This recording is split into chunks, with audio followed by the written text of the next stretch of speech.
చింత చచ్చినా పులుపు చావలేదని చెప్పి వైసీపీ పార్టీ రాజకీయంగా చచ్చిపోయినా కానీ వాళ్ళ ఫేక్ ప్రచారం మాత్రం నేటికి సావలేదు, అలాగే ఉంది.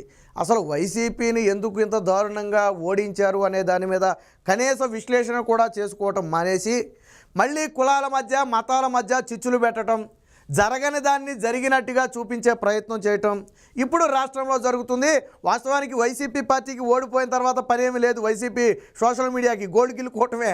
ఎందుకంటే నిన్నటి వరకు సింహం అన్నారు, సింగిల్ అన్నారు, 175 అన్నారు, చివరికి ఏడ్చి తనితే 11 సీట్లు వచ్చే ప్రతిపక్ష హోదా కూడా రాలా. అలాంటి పరిస్థితి. కాబట్టి ఇప్పుడు ఏం చేయాలో తెలియక గోల్కిలు కొంటున్న సమయంలో ఫేక్ ప్రచారాలు వాళ్ళకి వెనతో పెట్టిన విద్యే కదా. అసలు జగన్మోహన్ రెడ్డి ఇంత దారుణంగా ఓడిపోవడానికి వైసీపీ సోషల్ మీడియా నడిపే సజ్జల భార్గవ రెడ్డి లాంటి చేతగాని వాళ్ళని సోషల్ మీడియాలో పెట్టుకోవడమే.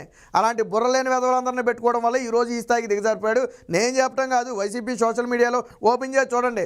ఇలాంటి వాళ్ళ వల్ల ఈరోజు జగన్మోహన్ రెడ్డికి గతి పట్టింది. సజ్జల రామకృష్ణారెడ్డిని భార్గవ రెడ్డిని ముందు అర్జెంటుగా రాష్ట్రం నుంచి బయటికి తనితరమేయండి అని చెప్పి వాళ్ళు సోషల్ మీడియాలోనే చెబుతున్నారు. ఇప్పుడు తాజాగా వైసీపీ సోషల్ మీడియాలో మరొక ఫేక్ ప్రచారం అయితే వచ్చింది. ఒకసారి చూద్దాం ఏంటి ఆ ఫేక్ ప్రచారం అంటే. ఇక్కడ చూడండి ఒకసారి. ఇది ఆంధ్రప్రదేశ్ పరిస్థితి. ఆంధ్రప్రదేశ్లోని మంగళగిరి నుండి హృదయాన్ని కదిలించే విజువల్స్. రాష్ట్రంలో దళితుల కోసం గళం విప్పినారని జై టీడీపీ నేతలు టార్గెట్ చేస్తున్నారు. దళితుల ప్రాణాలకు ముప్పు తెస్తున్నారు. నారా లోకేష్కి బహిరంగ క్షమాపణ చెప్పాలని ఒత్తిడి చేస్తున్నారు. ఇందులో మొదట తప్పు ఏంటి అంటే ఇక్కడ ఎవరిని హింసించలేదు. మంగళగిరి అని ఎందుకు అంటున్నారు అంటే నారా లోకేష్ది కాబట్టి ఆ కాన్స్టిట్యున్సీ మంగళగిరి అని పదే పేరు చెప్పాలనే ఉద్దేశం తప్ప అందులో ఏమీ లేదు. ఇక రెండు చూడండి, ఇక్కడ దళితులు అంట. ఎవరి గురించి వీళ్ళు మాట్లాడుతున్నారు అంటే పాలేటి కృష్ణవేణి, పాలేటి రాజకుమార్ అనే ఆ ఇద్దరు వ్యక్తుల గురించి ఈ పోస్ట్ అయితే రావడం జరిగింది. అసలు విషయాన్ని పక్కదారి పట్టించి ఇక్కడ దొంగ తిరుగుళ్ళలో తెలుగుదేశం పార్టీ మీద నెపం నెట్టే ప్రయత్నం చేస్తున్నారు. అసలు విషయం ఏంటంటే వీళ్ళిద్దరూ వైసీపీ అధికారంలో ఉన్న సమయంలో నారా లోకేష్ మీద, చంద్రబాబు గారి మీద, భువనేశ్వరి గారి మీద ఇష్టం వచ్చిన పోస్టులు పెట్టారు, మార్పింగ్లు చేసి పెట్టారు, డబల్ మీనింగ్ పోస్టులు పెట్టారు, రంకులు అంటగట్టే విధంగా మాట్లాడారు. సో ఫలితంగా ఏమైంది, ఇప్పుడు తెలుగుదేశం పార్టీ గెలిచిన తర్వాత వాటన్నిటినీ తీసుకెళ్ళి స్టేషన్లో ఇచ్చి కంప్లైంట్ ఇస్తామని చెప్పి ఒక హెచ్చరికను జారీ చేస్తే పాలేటి రాజకుమార్ అనే వ్యక్తి బయటకు వచ్చి మమ్మల్ని మా కుటుంబాన్ని రోడ్డు మీదకి లాగొద్దు, అయ్యిందేదో అయ్యింది, తెలియక చేశాం, మేము బహిరంగ క్షమాపణ చెబుతాం, మా మీద కేసులు పెట్టి ఇబ్బంది పెట్టవద్దని చెప్పి ఒక విన్నపాన్ని అయితే చేశాడు. అంటే బ్రతిమలాడుకున్నారు. టీడీపీ శ్రేణులు కూడా ఏం చేశాయి, సరే వాళ్ళ ఉద్దేశం కూడా వేధించడం కాదు, ఇంకోటి కాదు, వాళ్ళే తప్పు చేశామని ఒప్పుకునేకి ఎప్పుడు మేము పోస్టులు పెట్టాం, మీకు పెట్టినందుకు బహిరంగ క్షమాపణ చెబుతామన్నప్పుడు ఇక అంతకంటే ఏముంటుంది, సరే పోనేలే అని చెప్పి నారా లోకేష్కి బహిరంగ క్షమాపణ అయితే చెప్పించారు. నారా లోకేష్ ఫ్లెక్సీకి. అందులో స్పష్టంగా ఏం చెప్పాడు, గతంలో నేను కానీ, నా భార్య కానీ, నా కుటుంబ సభ్యులు కానీ లోకేష్ గారి గురించి, భువనేశ్వర్ గారి గురించి, చంద్రబాబు గారి గురించి తప్పుడు పోస్టులు పెట్టినట్టయితే మమ్మల్ని క్షమించాలి అని చెప్పి ఒక మాట చెప్పాడు. ఒకటి. సో ఇక్కడ ఏమంటాడు, అది అంటే ఎవరు కొట్టలా, పాలేటి కృష్ణవేణి ఇంటికి వెళ్ళి ఆ రాజకుమార్ని తీసుకెళ్ళిన మాట వాస్తవం. ఎందుకు తీసుకెళ్లారు, కేసు పెట్టి పోలీసులకు అప్పగించడానికి. కానీ మనోడేమన్నాడు, నేను క్షమాపణ చెప్తే నన్ను వదిలేమన్నాడు.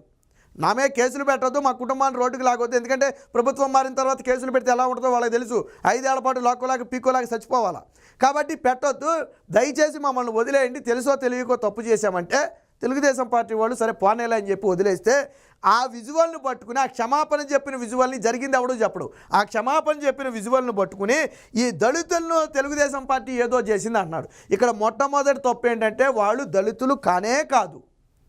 పాలేటి కృష్ణవేణి అనే మహిళ బీసీ, పాలేటి రాజకుమార్ అనే వ్యక్తి ఓసీ, కమ్మ సామాజిక వర్గం. మరి ఎలా దళితులయ్యారు? మీకు అనుమానం రావచ్చు, నీకు తెలుసా వాళ్ళ క్యాస్ట్ అని. నేను దానికి ఆధారం పాలేటి కృష్ణవేణి మాట్లాడింది, నేను దాన్ని చూపిస్తాను మీకు. ఇది పాలేటి కృష్ణవేణి ఒక టీవీ డిబేట్లో ఉన్న సమయంలో మాట్లాడింది.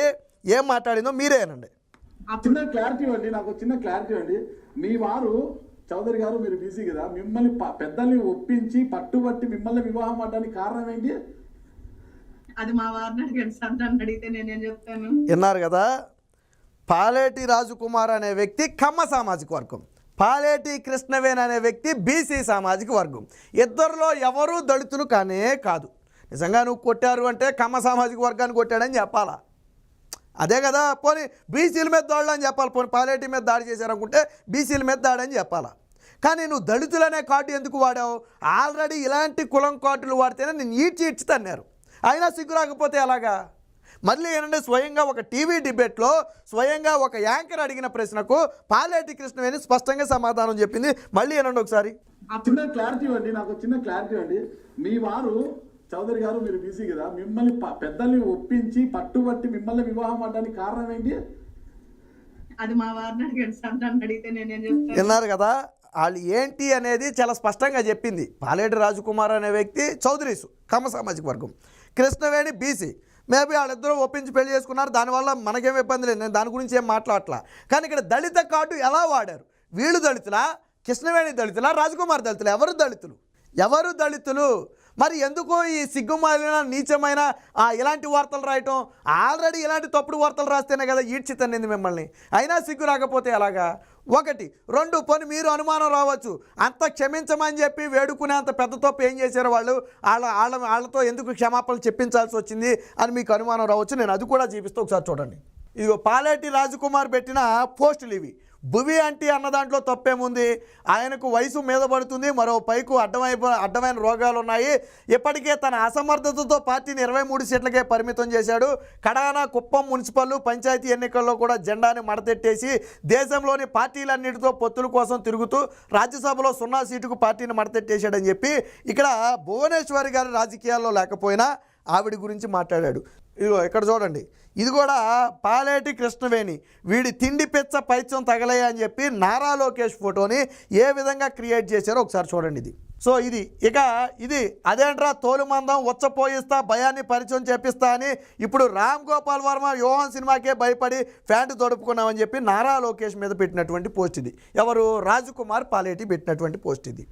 అలాగే పాలేటి కృష్ణవేణి నారా లోకేష్ ఫేస్ని మార్పు చేసి ఒక వీడియోకి ఇలా అర్ధనగ్నంగా ఉన్నటువంటి ఒక వీడియోకి నారా లోకేష్ ఆ ఫోటోను పెట్టి నారావారి చిందులాట అని చెప్పి ఒక ట్యాగ్ పెట్టి ఇదిగో ఈ పోస్ట్ వేసింది. ఎవరు వేశారు? పాలేటి కృష్ణవేణి వేసింది కదా. ఇది కూడా అదే. తమ్ముళ్ళు దయచేసి మన పప్పు గాడిని మాత్రం ఈరోజు ఎన్టీఆర్ శత జయంత వర్ధంత అని అడగొద్దు.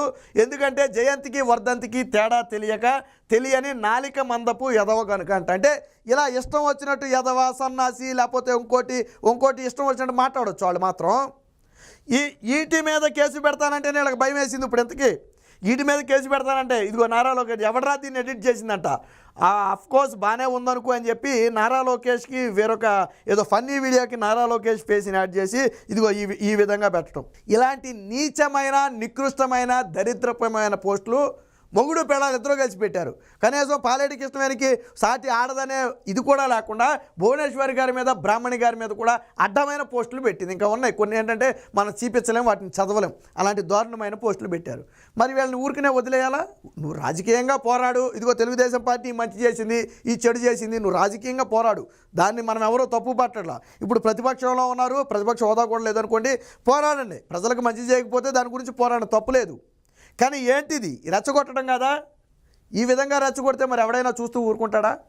కాబట్టే ఈ పోస్టులన్నీ తీసుకెళ్ళి కంప్లైంట్ ఇచ్చి కేసు పెడతామంటేనే ఈ పాలేటి రాజకుమార్ కాళ్ళ వేళబడి బ్రతిమలాడి నేను క్షమాపణ చెప్తాను, మా కుటుంబాన్ని రోడ్డుకు లాగొద్దు, కేసులు పెట్టి మమ్మల్ని ఇబ్బంది పెట్టొద్దు, ఇక మీ జోలికి మేము రాం, నారా లోకేష్ మీద చంద్రబాబు గారి మీద పోస్టులు పెట్టి మాట వాస్తవం, ఇక పెట్టం అని కాళ్ళవేళ బ్రతిమలాడితే ఎవడు మాత్రం ఏం చేస్తాం? సరే ఏదో సచ్చేర్లే పోనివ్వండి, ఎందుకంటే ఒకప్పుడు వీళ్ళు తెలుగుదేశం పార్టీలో ఉన్నవాళ్ళే. సరే తర్వాత ఏదో ప్యాకేజీకి పోయి ముడిపోయి అలాగే పోయారు అనుకోండి. కాబట్టి సరే పోనేలే అని చెప్పి సరే చెప్పు నారా లోకేష్కి క్షమాపణ చెప్పంటే క్షమాపణ చెప్తూ ఒక వీడియో ఇచ్చాడు. అందులో కూడా ఎక్కడా కూడా పాలేటి కృష్ణవేణికి పాలేటి కృష్ణవేణి ఆడియో కూడా ఉంది, ఒకసారి వినండి.